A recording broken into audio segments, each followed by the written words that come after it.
Administrator بلدیہ غربی سید شبیع الحسن نے کہا ہے کہ قبل از مانسون اور برسات کے دوران برسات رہائش پذیر افراد کو بلدیاتی وسائل کی فراہمی کے لیے دیگر یوٹیلیٹی سروس کی فراہمی میں مصروف اداروں کی مدد سے بلدیہ غربی میں موجودہ مسائل پر قابو پانے کے لیے کاموں میں مصروف ہیں۔ اس موقع پر ایڈمنسٹریٹر بلدیہ غربی شبیع الحسن نے مختلف علاقوں کے جہاں دورے کیے ہوئے نکاسی آب اور برساتی پانی کی نکاسی کے لیے کیے جانے والے کاموں کا معائنہ کیا۔ انہوں نے کہا کہ اس علاقائی نمائندوں نے جہاں مسائل سے آگاہ کیا ہے، ایڈمنسٹریٹر نے مختلف مقامات پر موجود شکایت کے حل کے لیے بر وقت ہدایت بھی جاری کی۔ افسران اور انجینئرنگ کو پابند کیا گیا ہے کہ نالوں کی کلبٹ اور نکاسی آب کی لائنوں کی تعمیر و مرمت کے ساتھ ساتھ دیگر بلدیاتی امور کی بہتری کے لیے کیے جانے والے انتظامات کی رفتار کو تیز اور معیاری بنائیں۔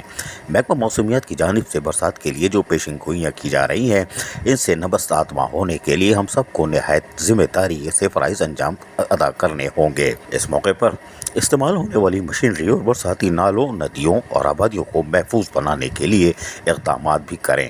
ہر گلی محلے میں موجود مسائل اور ان کے حل کے لیے اقدامات کیے جائیں۔ ہمارے پاس وسائل محدود اور مسائل زیادہ ہیں، مگر جامع حکمت عملی سے اقدامات کرنا ہوں گے۔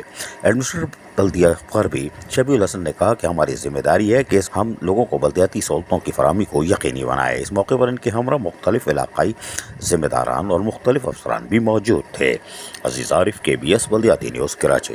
ایسی ہی خوبصورت ویڈیوز فیوچر میں حاصل کرنے کے لیے ریڈ بٹن پر کلک کر کے اور بیل آئیکن کو پریس کر کے ہم سب کے سبسکرائبر بننا مت بھولیے۔